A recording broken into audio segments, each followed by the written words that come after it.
I'm one of the weigh-in brothers. He's the other weigh-in brother. That makes us the weigh-in bros, and this is the weigh-in bros combat show. What is happening right now? Your audio just went to shit. The music has taken over both of our audios. I have no idea what just happened there. Well, I guess we'll fix it in post then. How about that? Is your microphone cord loose? Is mine loose? What's going on here? That's crazy talk. But you know it was loose. You know it was loose, Brady? What's that? UFC 327 was loose. And the moose was on the loose, it seemed like. What do you want to talk about first? Like, because we all, I feel like we need to eat a little bit of shit here. Okay. Because we were going into this this era of UFC going, man, they are really dropping the ball here. Shit is not flying the way it's supposed to. And they've got this new character at heavyweight, Josh Hokett. I don't know if that's a character. Oh, it's absolutely a character. But 327 delivered, bro. UFC 327 absolutely delivered. Dana, well done. Hunter, well done. All the rest of you guys that I don't know y'all's names, well done. They listen to all of us internet losers, all of us podcasters, all of us radio folk.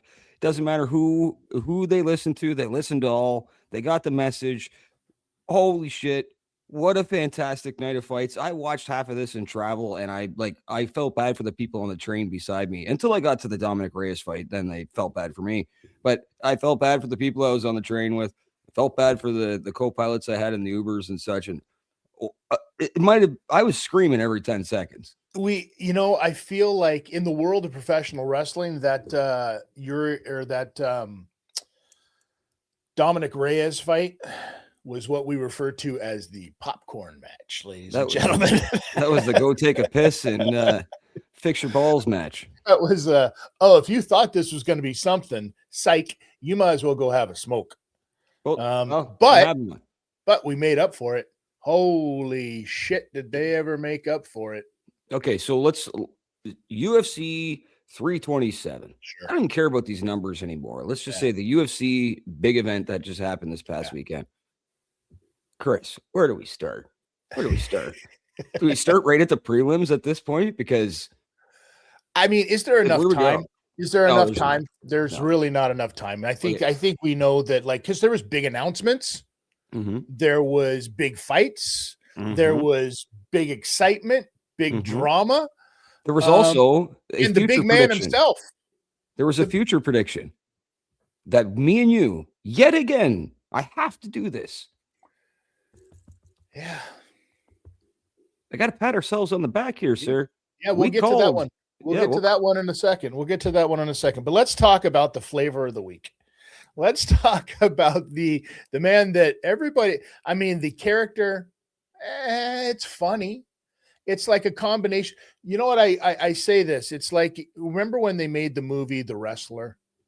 And they took all of the stories of a bunch of different wrestlers and piled it into this one character. This is what I think Josh Hokett is.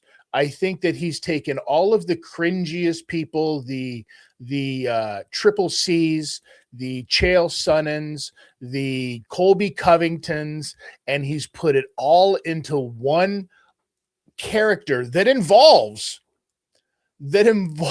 somebody who's clearly autistic, clearly on the spectrum running around there. So is this like his safe, you can't say this to me because Josh is autistic and Hokett is this crazy wild man? Yo, are we just saying that fucking like bipolar people are fighting in the UFC? Okay, is this what he's trying to get away? Before we get in trouble, bipolar and in autism have nothing to do with each other. They're not even in the same category. They could coexist, and I feel bad for the parents. In Josh Hokett. They may. Here's the thing about Josh, man. I'm just gonna push all the fucking fluff talk out to the side. The guy's fantastic.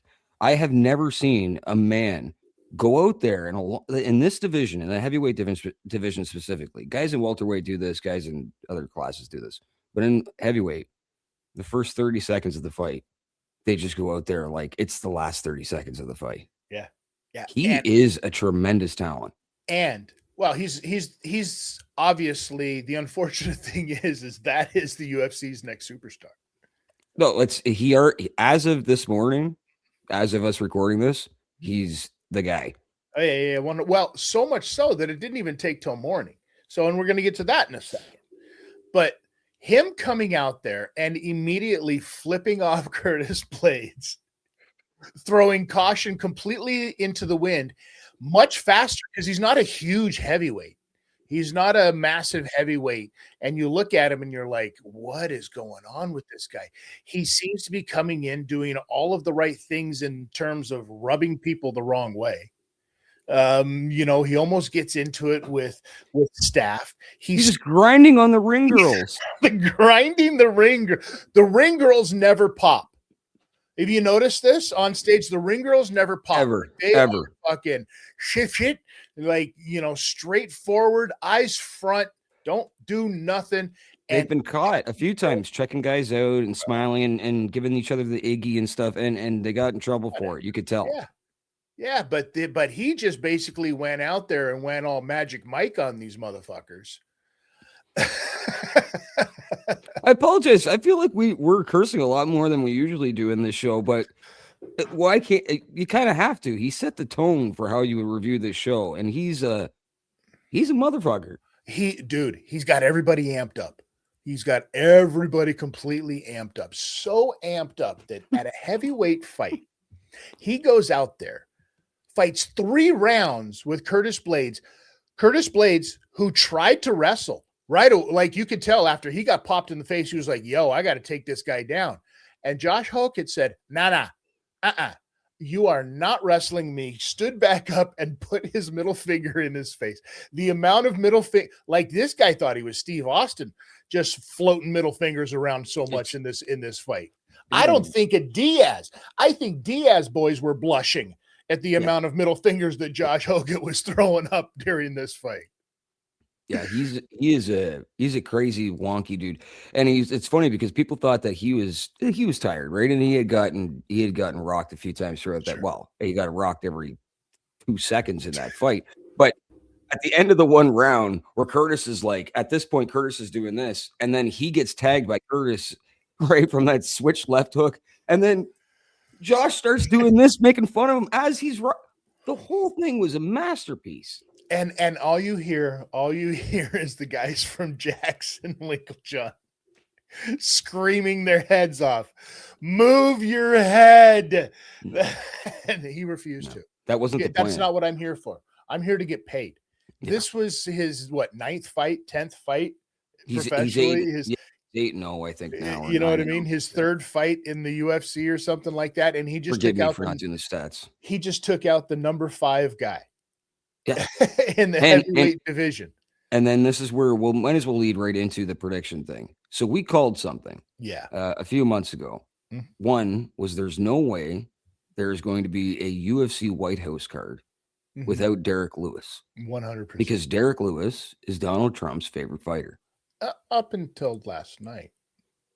Until they announced right after this fight, Dana went live on his Instagram and social media. Well, and I don't even know how you do it this quick. Do you want to lay this out? Sure. This is how you do it. This is how you do it this quick. You're sitting ringside. You're watching Josh Hokett, and you look over to your left, and you're like, "Hey, what do you think about this?" And all you hear back is, I'd really like to have this guy at my birthday party. And so you're like, "Okay, Mr. President, I guess we're booking this guy at your birthday party." And it'd be really cool if you could find a way to get that Derek Lewis involved. Well, it just so happens they happen to be heavyweights. And we're going to make that happen for it. How fast can you make that happen? I can make that happen by the time they get to the back. By the time Josh's speech was over, Dana had already hung up his cell phone with Derek and offered him $1 million for that fight or whatever he offered him, just to say yes on the phone right then and there. Yeah. Say your number. Who cares? Yeah. Click. This is Derek's retirement fight. 100%. Derek is about to go out. He's going to get finished, and we know that. Mm-hmm. Derek, hopefully I'm wrong, because I'd love to see you actually stop not only a hype train and let him humble himself, because that's what makes a true champion. That has to happen, and Derek would be the perfect guy to do that, because no one would blame Josh for getting slept by a guy like Derek, because Derek is one of those unpredictable guys. They didn't hold it against Volkan. They're not going to hold it against anybody with Derek. Derek, just if he catches you, and it's a freak kind of occurrence, like a Tank Abbott or something, right? Yep. So Derek gets to retire with a whole big bag. Like, Chris, that bag is as big as our bellies combined. This is a big amount of money that he would have got from saying yes on that phone call. Yeah, absolutely. And then Josh is going to get paid the same amount of money he would if he just fought right there. So it's like, it's not going to be a fortune fight, but it's a fortune for Derek. But Josh walked away with an extra $200,000. That's what I'm saying. So he's going to he's going to be just fine if he does this again. Maybe Donald's going to pay for himself out of his own pocket. That $100 million he just took. He doesn't do that. Oh, he doesn't do that. Donald Trump is a clever businessman who has figured out a way to not pay for stuff himself. You say not drinking the haterade. No, I am, because I wish I had the ability to do that shit too. I'd be swindling the hell out of all y'all. Look at here I am. I'm conveniently wearing a picture of myself on my sweater with my signature so that everybody could copy my likeness and make these for your own selves. You can do that if you're watching on YouTube. Look at that. You know, that's called the art of the business deal, my friend. Donald taught me that. And with that new mustache and that new look, you couldn't possibly look like you were trying to befriend a certain community. I look like a crackhead Mark Maron. You look gay. I just there's nothing wrong with that. I didn't say there was anything wrong with it. I said that's how you look. But anyways, let's get back to the real big news. Let's get back to the real big news. I don't know if you know this or not, Brady. Another big announcement was made at UFC 327. A signing that we actually talked about a long time ago. Another one. Predictions. One show. Boom. Crazy talk. That's why this is sometimes it's the ugliest show with the hottest takes. It's 100% the worst looking show. This is horrible. I feel bad for anybody who's gotten this far. I've seen Thrush that looks nicer than the two of us. Like, what the fuck are you talking about? And I've just killed Brady. So, but coffee up my nose, Chris. Well, it didn't make you look any better. But let's talk about the big signing. Let's talk about the massive signing that we talked about a while ago, and it just looks like it came to fruition. Yes, sir. The UFC has signed Brock Lesnar. I mean, Gable Steveson. We're in so much trouble. Sorry, Burnt Angle. Not that one either. Don't look at me shocked. You Chris. What the fuck was that? What did you just do? Nothing. These were things that were floating around the internet after the signing. I'm not making these things up. I'm reporting news here, dude. These are some of the things that people are saying about Gable Steveson. Here's my question. How come he can't get on the White House card? Oh, there's charges. What? There's some charges there behind him. That's weird. Huh. Why are you doing this right now? Why are you doing this? What are you doing? All right, so Gable got signed. We're about to see the new John Jones. A new John Jones. We're about to see a big actual movement with Gable. I do think that Gable's not only going to bring in a bit of the WWE crowd that knew his name and such and such. He's going to bring in the amateur wrestling crowd, which is always a good crowd to kind of bring into this environment because it shows guys that, hey, there's money to be made after the Olympics and NCAAs and such. So, yeah, I think Gable's a great move. I think eyes come on him, but I do not think Gable's ready for pay-per-view yet. I think a fight night, maybe co-main event, main event is the best way to start off Gable. Well, it's funny that you say that because Dana actually said afterwards when he was asked about this, like, what do you do with him? Right. And Dana kind of alluded to the fact without actually coming out and saying, he was like, well, I mean, we kind of, there's no easy fights here. He had to kind of backstep himself a little bit there, and basically say that, yeah, we're going to take care of this guy the right way. We're paying this. This is way too much of a big deal for us not to do this.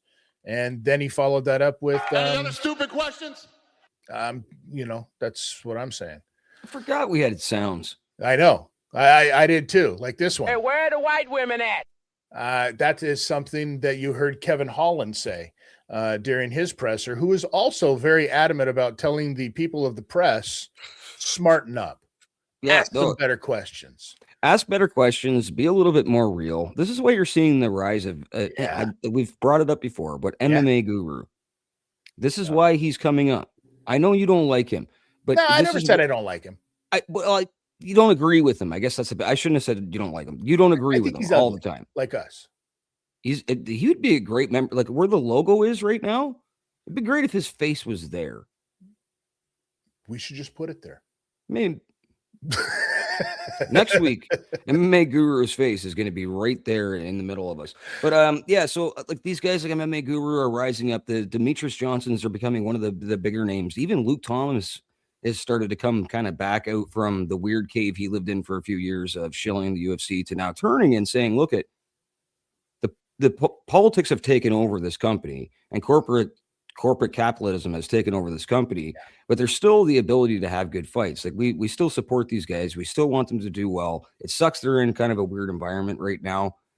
But with that said, last night, completely threw all of this talk that all of us have been talking about, the MMA Gurus, the Lukes, the Ariel Hawanis, that holy shit, these cards are getting stale. We had one of the best events I've seen from start to finish in a very long time.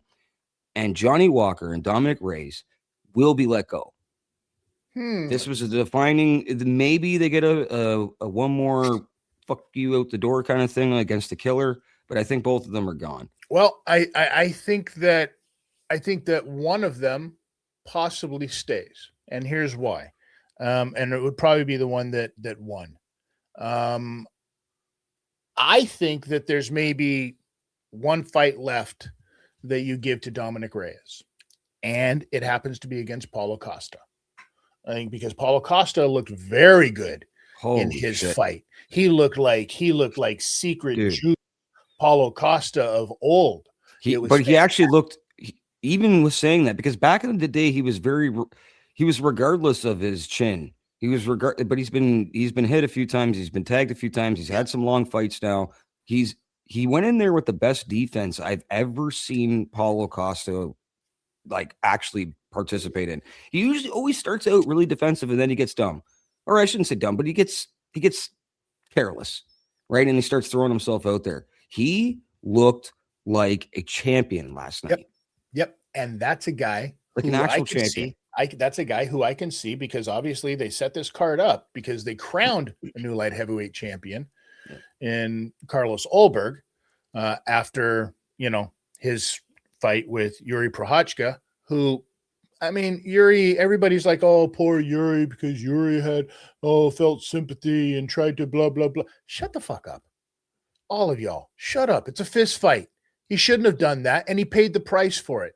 The unfortunate reality is if he hadn't have paid the price for it, he possibly and probably could have taken Carlos Ulberg out.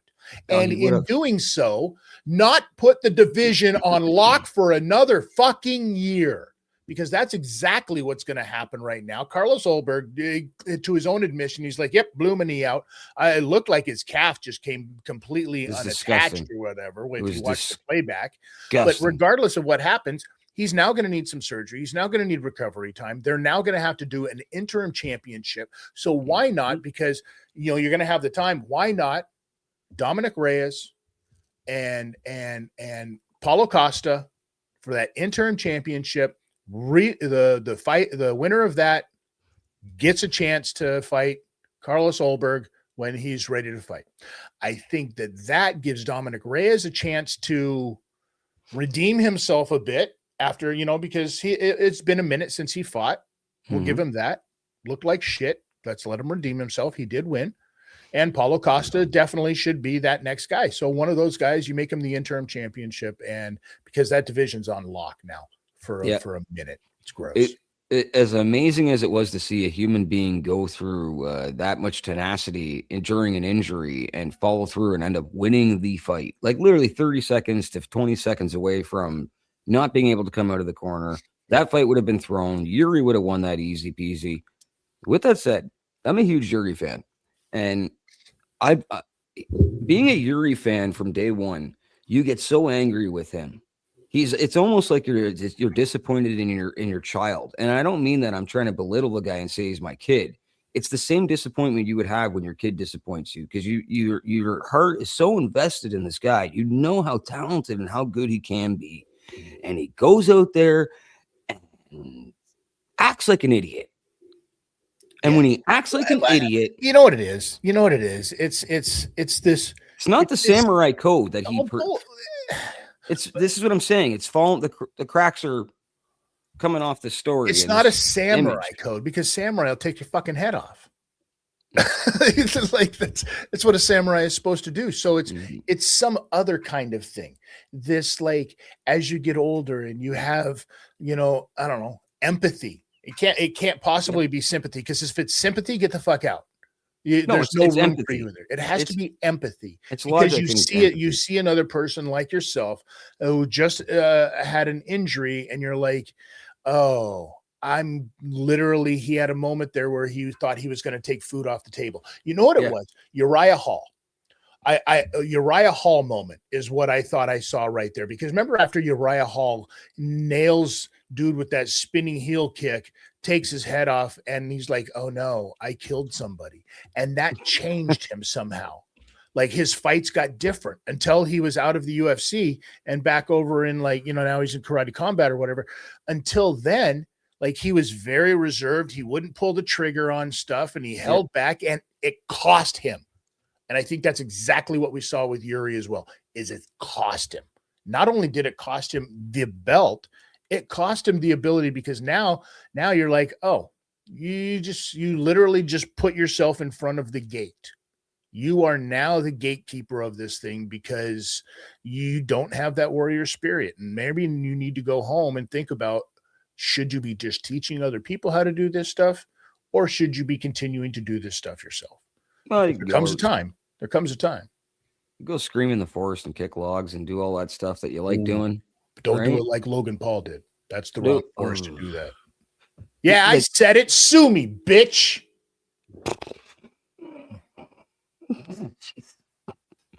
Pick a sound. Pick a sound at this point. I don't even know what to say. Cocaine isn't cheap. It's expensive. Got to make money. Yep. Okay, I hate doing this. I don't want to be the armchair coach and back in time and say, well, what should they have done? But Yuri, once the injury happens and Uber goes down and he gets back up, and Yuri knows, he can see it. Right? He even kicks him in the leg to test him a few times. Yeah. It really is, right? And he knows. We know what he did wrong. What should he have done at that moment to win that fight? That's what he should have done. Finish it. He should have. At that moment, he should have attacked. He should have attacked low. He should have kept kicking that front leg, because it wasn't the front leg that was holding him back. Don't give it within arm's reach. You knew he was looking for that check left hook, right? You keep kicking that leg. You keep knocking him down. You keep making him get back up to the point to where he can't get back up, and his corner has no choice but to call it. Because if he makes it back to the stool, that fight's over. It's over. You're not letting him go out for that second round. He wouldn't even have got to the stool if he attacked the other leg. Well, if he just attacked the base leg, he didn't get into the other leg, because he had his right leg back. So it's left leg that he was kicking the entire time. So you keep kicking that left leg, because if every time he goes to check or lift that left leg to stop that, he's got to put his pressure on the right leg. He's got no pressure to put on that. One oblique would have just finished that night. One oblique. Yep. That's it. It would have taken one oblique, because the hamstring was already balled up down towards the ankle. All you had to do was one. And I know guys hate the inward oblique kick, and it's technically should be banned. And if he just would have one. That's what over. Yuri did is he said, you know what? We're gonna do this like warriors. Yeah. I see your injury, and we're gonna stand in the middle, and we're gonna throw hands until one of us can't go anymore. Well, look what that got you, stupid. This is what I'm saying, and I feel bad for even saying it, but Yuri, smarten up, dude. Like we thought after this last little comeback after the Alex Pereira 2 thing, that you were going to work on defense and head movement and fighting like a scientific fighter, because you have the abilities to knock people out. You have the abilities to rush in. You're a speed demon. You're a freak of nature. But if you just add the science to it, the chess game, you could be unstoppable. You are so lanky. There's no way people will catch you if you just figure out not to put your lead leg down so hard and bounce in and out. And maybe that doesn't work for you. And maybe you've tried it a million times. I could be completely wrong, but I think I'm right. Work on more defense, man. Well, listen, I can't wait to see what Josh Hockett says about Yuri Prochazka's performance. Well, we heard what he said about Alex Pereira at the end of his speech. Well, hey, if that guy is going to be the heavyweight champion, that's the fight. And if that's said, Josh Hockett better learn how to listen to his corner and move your head. Yeah. There's a couple of things that we know to be absolute facts, and that is Alex Pereira will knock you out. But I've never seen Alex fight. Will knock you out. I've never seen Alex fight. Come to the children. Wu-Tang is for the children. We teach the children. These are all things that we know to be facts, Brady. I've never seen Alex fight at heavyweight. I don't know what his cardio is going to be like. I assume it will be fine because he's a very big man and he looks like he walks around at heavyweight naturally. But if we had to pit those two together this morning, there's no way Josh makes it through the one round with the way Alex. that he catches shots. That dude Start wrestling. That dude catches strays, bro. And I'm telling you, I think Josh would just wrestle fuck him all to hell. I don't know if he would, because he had a perfectly good chance to wrestle fuck Curtis Blades, and but it's Curtis, and he didn't. It's Curtis. He's one of the best wrestlers ever in that division. We're going to find out what Josh Hockett is really about, because he has the perfect opportunity to wrestle Derek Lewis, who does not like to wrestle, does not like to even engage in that thing. But, it seemed like Josh Hockett had no desire to wrestle in his last fight with Curtis Blades. So, well, my final thoughts on this whole deal. Let's get more fights like that. Let's get more events like that. If we keep going this way, I'll shut my mouth about Paramount and corporatism and all the capitalism and all this stuff. Do whatever you're going to do. Just deliver fights like that, please, and pay everyone well. Yeah, Mawa. Making heavyweight great again. No.